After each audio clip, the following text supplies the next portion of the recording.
പശ്ചിമേഷ്യയിൽ തുടരുന്ന സൈനിക സംഘർഷങ്ങൾ ആഗോള എണ്ണ വിപണിയെ ഗുരുതരമായി ബാധിച്ചിരിക്കുകയാണ്. ഗൾഫ് മേഖലയിൽ നിന്നുള്ള എണ്ണ വിതരണ പാതകൾക്ക് വലിയ തിരിച്ചടി ഉണ്ടായതോടെ ആവശ്യമായ ഇന്ധന വിതരണം ഉറപ്പാക്കാൻ ഇന്ത്യ വീണ്ടും റഷ്യയെ ആശ്രയിക്കുന്ന സാഹചര്യമാണ് രൂപപ്പെട്ടിരിക്കുന്നത്. അമേരിക്കൻ ഉപരോധങ്ങളിൽ ഭാഗിക ഇളവ് ലഭിച്ചതിനെ തുടർന്നാണ് ഇന്ത്യൻ കമ്പനികൾ വീണ്ടും വലിയ തോതിൽ റഷ്യൻ ക്രൂഡ് ഓയിൽ വാങ്ങാൻ മുന്നോട്ട് വന്നത്. ഏറ്റവും പുതിയ വിവരങ്ങൾ പ്രകാരം ഏകദേശം 3 കോടി ബാരൽ റഷ്യൻ ക്രൂഡ് ഓയിലാണ് ഇന്ത്യ വാങ്ങിയിരിക്കുന്നത്. റഷ്യയിൽ നിന്നുള്ള ക്രൂഡ് ഓയിൽ മാത്രമല്ല, പ്രകൃതിവാതക വിതരണവും വർദ്ധിപ്പിക്കാനുള്ള നീക്കത്തിലാണ് ഇന്ത്യ. പ്രകൃതിവാതകമായ LNG കൂടുതൽ എത്തിക്കുന്നതിനായി റഷ്യയുമായി ഇന്ത്യ വീണ്ടും ചർച്ചകൾ ശക്തമാക്കി. 7 വർഷം മുൻപ് പൊതുമേഖലാ സ്ഥാപനമായ ഗെയിൽ റഷ്യയുമായി LNG വാങ്ങുന്നതിനുള്ള ദീർഘകാല കരാറിൽ ഒപ്പുവച്ചിരുന്നു. 23 വർഷത്തേക്കുള്ള ആ കരാറിന്റെ ഭാഗമായി ഇന്ത്യക്ക് റഷ്യയിൽ നിന്ന് ഗ്യാസ് ലഭിക്കാനായിരുന്നു തീരുമാനം.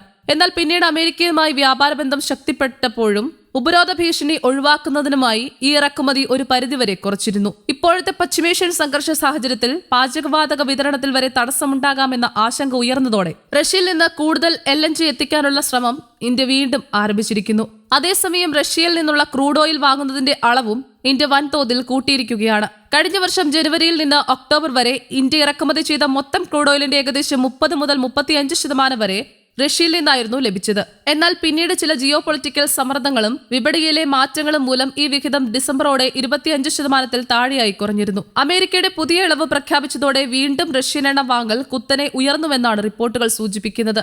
അന്താരാഷ്ട്ര സാമ്പത്തിക മാധ്യമമായ ബ്ലൂംബെർഗിന്റെ റിപ്പോർട്ടുകൾ പ്രകാരം ഇതിനകം ഇന്ത്യ 3 കോടി ബാരലിലധികം റഷ്യൻ ക്രൂഡ് ഓയിൽ സ്വന്തമാക്കിയിട്ടുണ്ട്. ഇതിലെ ഏകദേശം 20 ലക്ഷം ബാരൽ യുറൽസ് ക്രൂഡ് ഓയിലുമായി 3 എണ്ണക്കപ്പലുകൾ ഇന്ത്യൻ തീരത്ത് എത്തിക്കഴിഞ്ഞു. ശേഷിക്കുന്ന കപ്പലുകൾ അടുത്ത ദിവസങ്ങളിലായി ഇന്ത്യയിലെത്തുമെന്നാണ് പ്രതീക്ഷിക്കുന്നത്. റഷ്യയിൽ നിന്നുള്ള വിവിധ തരം ക്രൂഡ് ഓയിലുകളായ യുറൽസ്, ESPO, വരാൻഡെ എന്നിവയാണ് ഇന്ത്യ ഇപ്പോൾ പ്രധാനമായും വാങ്ങുന്നത്. അമേരിക്കയും ഇസ്രായേലും ഇറാനെതിരെ നടത്തിയ ആക്രമണങ്ങൾക്ക് പിന്നാലെ ഗൾഫ് മേഖലയിലെ ഏറ്റവും പ്രധാനപ്പെട്ട എണ്ണ വിതരണ പാതയായ ഹോർമോസ് കടലിടുക്ക് ഏറെക്കുറെ അടഞ്ഞ അവസ്ഥയിലായതാണ് നിലവിലെ പ്രതിസന്ധിയുടെ പ്രധാന കാരണം. ലോകത്തെ എണ്ണ ഗതാഗതത്തിന്റെ വലിയൊരു പങ്ക് ഈ കടലിടുക്കിലൂടെയാണ് കടന്നുപോകുന്നത്. ഈ വഴി തടസ്സപ്പെട്ടതോടെ സൗദി അറേബ്യ, ഇറാഖ് തുടങ്ങിയ രാജ്യങ്ങളിൽ നിന്നുള്ള ഇന്ത്യയുടെ എണ്ണ വിതരണം താൽക്കാലികമായി നിലച്ചിരിക്കുകയാണ്. ഈ വലിയ വിതരണ വിടവ് നികത്താനാണ് ഇന്ത്യ വീണ്ടും റഷ്യൻ എണ്ണയിലേക്ക് തിരിഞ്ഞിരിക്കുന്നത്. അമേരിക്കയുടെ പ്രത്യേക ഇളവ് പ്രഖ്യാപിച്ചതോടെ സ്പോട്ട് മാർക്കറ്റിൽ വിൽക്കപ്പെടാതെ കിടന്നിരുന്ന റഷ്യൻ എണ്ണയുടെ വലിയൊരു ഭാഗം ഇന്ത്യൻ കമ്പനികൾ സ്വന്തമാക്കിയതായി റിപ്പോർട്ടുകളുണ്ട്. പ്രധാനമായും പൊതുമേഖലാ സ്ഥാപനമായ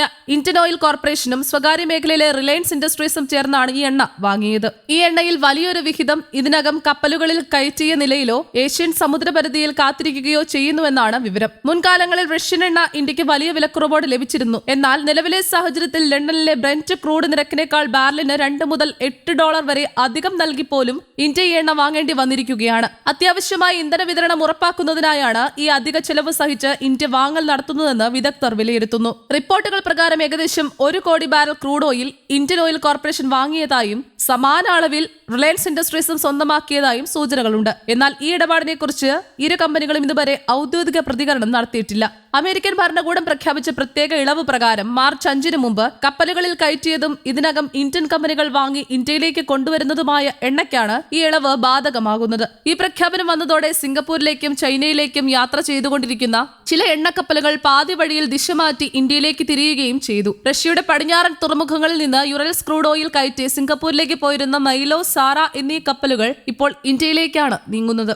അതുപോലെ റഷ്യയുടെ കിഴക്കൻ മേഖലയിൽ നിന്ന് ചൈനയിലേക്ക് പോയിരുന്ന ഒയാസിസ്, നോബൽ വാക്കർ എന്നീ കപ്പലുകളും യാത്രാമധ്യേ ദിശ മാറ്റി ഇന്ത്യയെ ലക്ഷ്യമാക്കി സഞ്ചരിക്കുകയാണ്. 2022 റഷ്യയും ഉക്രൈനും തമ്മിലുള്ള യുദ്ധം ആരംഭിച്ചതിന് ശേഷമാണ് ഇന്ത്യ റഷ്യയിൽ നിന്ന് വലിയ തോതിൽ എണ്ണ വാങ്ങൽ ആരംഭിച്ചത്. പാശ്ചാത്യ രാജ്യങ്ങൾ റഷ്യക്കെതിരെ കടുത്ത സാമ്പത്തിക ഉപരോധങ്ങൾ ഏർപ്പെടുത്തിയപ്പോൾ വിലക്കുറവിൽ ലഭിച്ചിരുന്ന റഷ്യൻ എണ്ണ ഇന്ത്യയും ചൈനയും പോലുള്ള രാജ്യങ്ങൾ വൻതോതിൽ വാങ്ങാൻ തുടങ്ങിയിരുന്നു. അതിനുശേഷം ആഗോള എണ്ണ വിപണിയിലെ പ്രധാന ഉപഭോക്താക്കളിലൊന്നായി ഇന്ത്യ മാറിയതും ശ്രദ്ധേയമാണ്. നിലവിലെ പശ്ചിമേഷ്യൻ സംഘർഷം ദീർഘകാലം തുടർന്നാൽ ഇന്ത്യയുടെ ഊർജ്ജ സുരക്ഷയ്ക്കും ആഗോള എണ്ണവിലകൾക്കും വലിയ പ്രതിഫലനങ്ങൾ ഉണ്ടാകുമെന്നാണ് വിദഗ്ധരുടെ മുന്നറിയിപ്പ്. അതുകൊണ്ട് തന്നെ വിതരണ മാർഗങ്ങൾ വൈവിധ്യമാക്കുകയും അടിയന്തര സാഹചര്യങ്ങളിൽ മതിയായ ഇന്ധനശേഖരം ഉറപ്പാക്കുകയും ചെയ്യാനുള്ള നീക്കങ്ങളിലാണ് ഇന്ത്യ ഇപ്പോൾ ശ്രദ്ധ കേന്ദ്രീകരിക്കുന്നത്. News desk, Kerala Kaumudi.